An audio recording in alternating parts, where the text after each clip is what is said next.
Dia ingin tuh menumbangkan Bani Umayyah, tapi dia nggak punya kemampuan, nggak punya kekuatan. Dia sampaikan tuh ke anaknya, Bani Umayyah itu begini Ki, Anda harus apa? Kamu ke anaknya, kalau punya kemampuan itu harus bikin kekhalifahan baru, tumbangkan Bani Umayyah. Kayak kurang lebih seperti itu mungkin ya ngomongnya. Kemudian dirikan khalifah yang benar.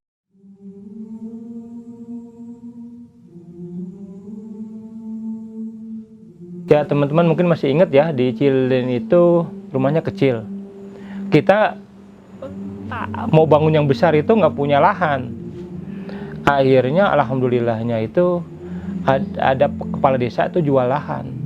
Di Cililin itu biasanya lahan tuh nggak ada sertifikatnya, tapi mungkin karena lahan dari kepala desa, yang punya kepala desa itu dia bersertifikat. Harganya cukup murah lah, relatif cukup murah, 110 juta. 1000 meter lebih, 1000 meter lebih itu 110 juta. Jadi plus minus kan semeternya 100 ribuan lah, 150 ribu. Beli, tanahnya udah rata, bagus lah, karena sama kepala desa itu di beko ya, jadi rata gitu, cukup rata, bagus lah. Tapi kita nggak berani bangun pondok di situ. Nah, pengajar kita yaitu Ustadz Arif nih, sangat berjasa nih, saya benar-benar berjasa Ustadz Arif ini. Ustadz Arif itu mengusulkan, Pak, kita bikin pesantren yuk yang mukim. Pesantren Ustadz Arif itu waktu itu masih ngajar sore di Al Hilal.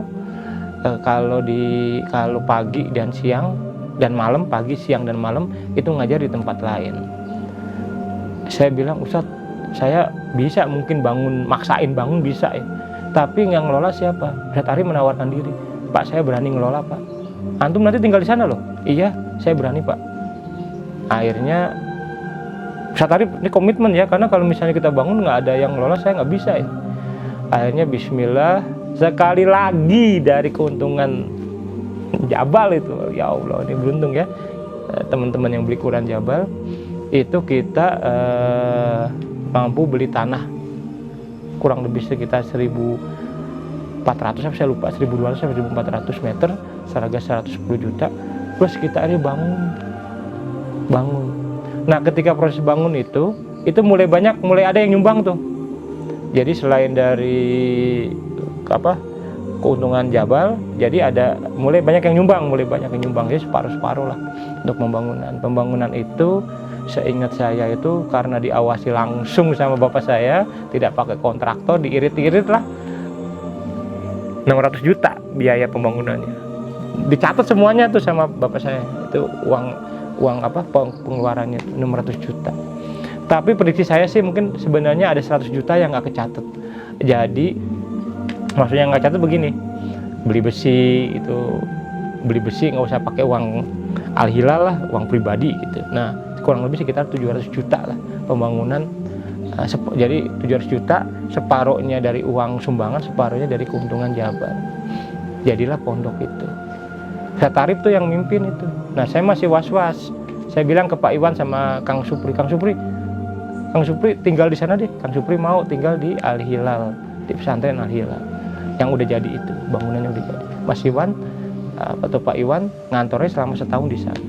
Setelah setahun udah cukup, bisa dibikin organisasinya, Pak Iwan sama Kang Supri akhirnya keluar dari situ, kembali lagi ke Geger Kalong. Jadi selama setahun itu Pak Iwan sama Kang Supri sama Ustadz Arif lah mendirikan pondasi untuk pesantren Al Hilal yang mukim itu.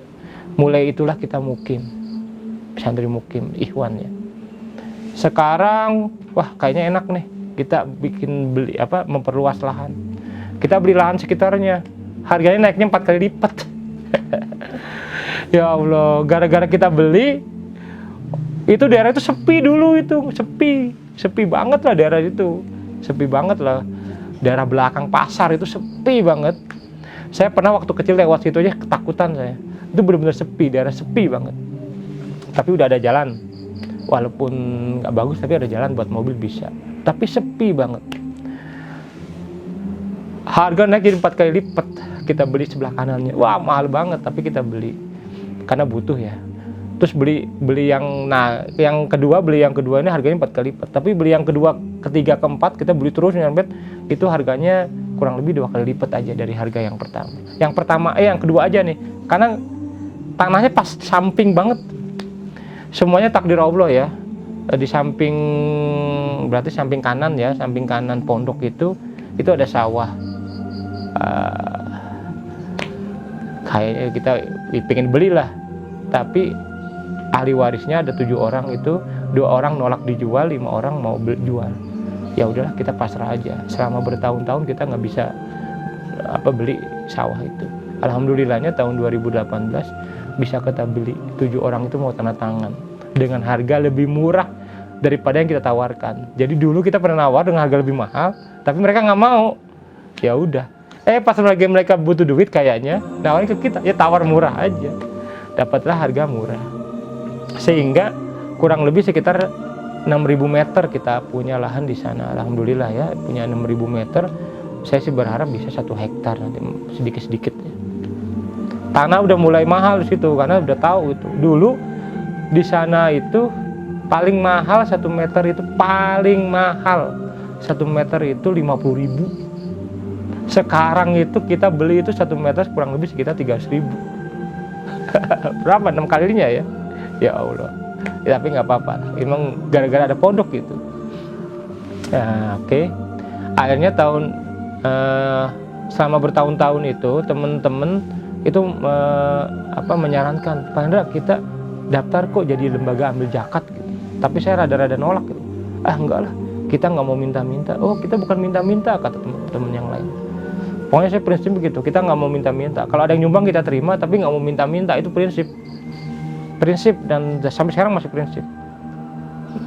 Saya baru memutuskan mengizinkan ya, dibikin lembaga ambil zakat itu tahun 2018. Semuanya gara-gara setiap itu pasti ada momentumnya. Pas Ramadan saya ngelihat selembaran di Masjid Salman. Bunyinya gini, Rumah Amal Salman sebentar lagi akan menjadi ambil zakat tingkat provinsi. Ingat kalimatnya.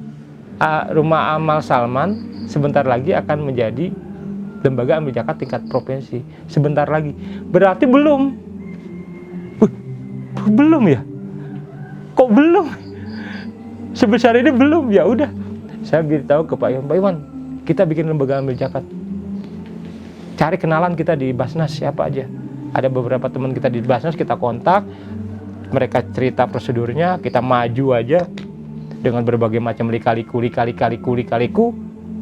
kurang lebih sekitar 7 bulan lah.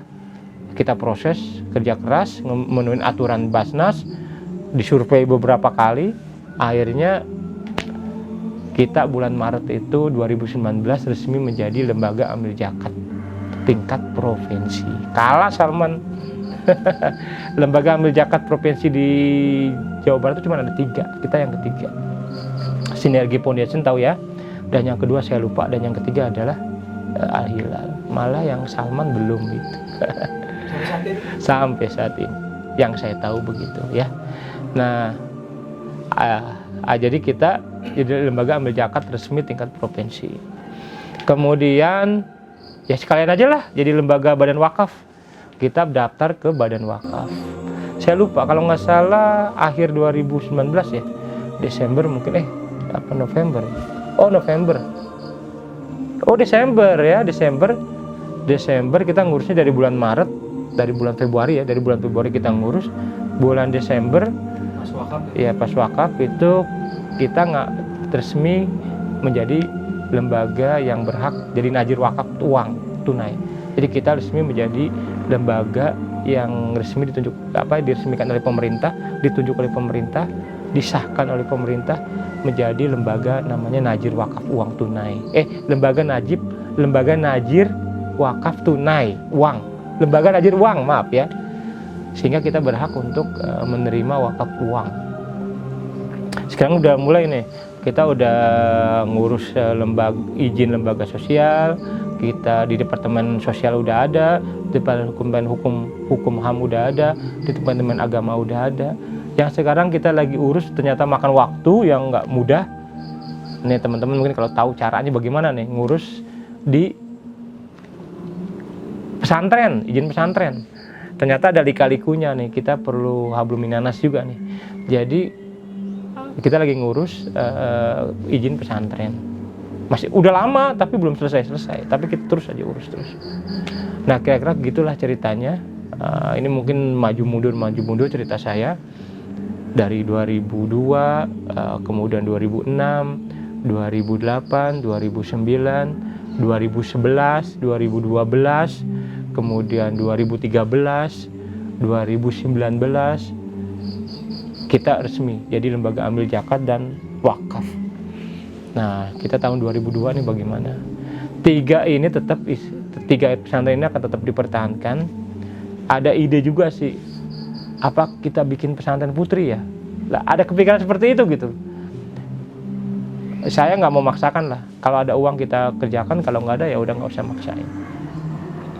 Di Cililin itu pesantren putra, khusus putra. Nah, kalau di mana nih kalau misalnya putri? Saya nggak mau letaknya dekat dengan putri sama putra, nggak boleh deketan. Kalau belajar dari Gontor, itu mereka 80 tahun kemudian baru jadiin putri. Jadi Gontor didirikan tahun 2000 berapa ya? 16 apa berapa gitu? Belum ada putri. Belum ada. Mereka baru ada 80 tahun kemudian, tahun 90-an. Jaraknya 100 kilo dari putra. Jauh sekali.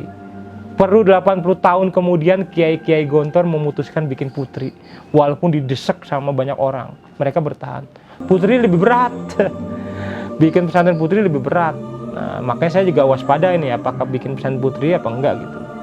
Tapi dari awal kita sudah mengkader dari awal nih. Jadi enggak ujuk-ujuk. Sejak tahun 2012, 2013 itu kita udah mulai mengkader. Adik saya sudah dikirim ke Gontor Putri untuk belajar ya. Kemudian keponakan saya di Gontor Putri juga. Dua-duanya udah lulus sekarang. Yang ketiga sekarang anak saya di Gontor Putri juga. Ini semuanya udah lama kita rancang. Jadi udah ada 3 kader nih yang putri ini. Tapi saya masih waspada ya, kalau untuk putri agak unik kan, perlakuannya dan pengajarannya bagaimana itu, jadi masih perlu dipikirkan lah ya. Tadi saya nyebut Gontor ya, karena kita perlu benchmark mau bikin pesantren apa nih. Visi misi kita adalah bikin pesantren anak yatim yang syukur-syukur bisa seperti Gontor ya. Kita pakai benchmarknya Gontor itu karena apa? Karena biar memudahkan. Kalau misalnya ada pesantren lainnya yang kira-kira kita anggap bagus, kita mungkin kita akan tiru juga. Kita nggak niru 100% lah Gontor, karena kita punya keterbatasan. Dan selama sejak 2013 akhirnya saya tahu kan kekurangan dan kelebihannya di Gontor itu. 8 santri kita semuanya di Gontor, yang cowok, yang ikhwan. Jadi kita urutannya adalah SMP di pesantren Al Hilal, lulus SMP dia dikirim ke Gontor. Jadi ada kurang lebih 8 orang yang berada di pesantren Gontor dan alumninya. Kalau ada 2 orang dari pesantren alumni, karena nggak diterima di Gontor. Nah, tapi ini teruslah kita belajar, kemudian mencari yang terbaik. Kita udah mengirim kader, berarti 8 orang plus 3 putri, 11 berarti ya. Insya Allah sih sebenarnya cukup lah kita bikin pesantren putri atau di Gontor Putra ini. Insya Allah nih, yang 8 orang ini sebentar lagi ada yang lulus, itu bisa mengabdi di itu. Oh iya, satu lagi terus ya. Kita visi kan gini, SMP di Al Hilal, setingkat SMA di Gontor. Kalau sanggup setelah lulus di Gontor itu mau kita kirim ke Al Azhar Mesir. Kita udah cari-cari cara lah untuk anak itu diterima di Al Azhar Mesir. Kalau dia nggak bisa lewat jalur pemerintah, ada jalur swasta. Kita udah dapat kabar seperti itu. Yang penting ada biayanya. Mudah-mudahan ya, ada biayanya, ada rezekinya, kita bisa kirim mereka ke Al Azhar Mesir. Cuman kita nggak memaksakan. Kalau mereka dirasa kok nggak sanggup, kira-kira ya, karena setiap anak unik ya, nggak sanggup atau tidak cocok ke Al Azhar Mesir, kita nggak memaksakan untuk ke Al Azhar Mesir. Tapi kita cita-cita seperti itu. SMP 3 tahun di Al Hilal, setingkat SMA di Gontor atau 4 tahun di Gontor, plus pengabdian setahun jadi 5 tahun di Gontor, plus setelah lulus dia ke Al-Azhar Mesir. Setelah dari Al-Azhar Mesir, dia meneruskan, itu adalah generasi kedua. Saya, Pak Iwan, Handri, Supri, dan yang lainnya itu harus mulai mundur. Kepemimpinan mulai sedikit-sedikit dipimpin oleh alumni Al-Azhar ini. Bayangan saya seperti itu. Ya mudah-mudahan aja, nggak tahu ya bisa terwujud apa enggak. Tapi mudah-mudahan. Dan itu membutuhkan dana yang besar semuanya. Semampunya kita lah. Kalau ada dana kita kerjakan, kalau nggak ada dana ya kita semampunya aja. Prinsip Al-Hilal dari dulu adalah belajar dari Agim juga. Pertama itu mulai dari hal yang kecil. Yang kedua mulai dari diri sendiri, dan yang ketiga mulai sekarang juga. Nggak usah nunggu-nunggu, semampunya udah. Makanya saya bilang kalau teman-teman nggak suka sedekah nggak apa-apa. Yang penting jangan nyakitin orang, jangan menjalimin orang kalau bisa ya. Jangan berbuat yang tidak baik ke orang, jangan nipu orang. Udah, itu lebih dari cukup daripada sedekah. Nggak apa-apa nggak sedekah. Kalau zakat mah wajib ya. Teman-teman kalau punya uang zakat wajib. Tapi kalau saya nggak mau sedekah nggak apa-apa. Tapi penting itu jangan nyakitin orang, jangan berbuat jalim ke orang, jangan nipu orang, jangan ngambil uang orang. Udah, itu lebih dari cukup. Pahalanya besar. Nggak perlu pencitraan soleh dan sebagainya, nggak perlu lah. Kita datar-datar aja, yang wajib-wajib aja kita kerjakan. Misalnya ini ya, syukur-syukur bisa sunnah, tapi berat loh.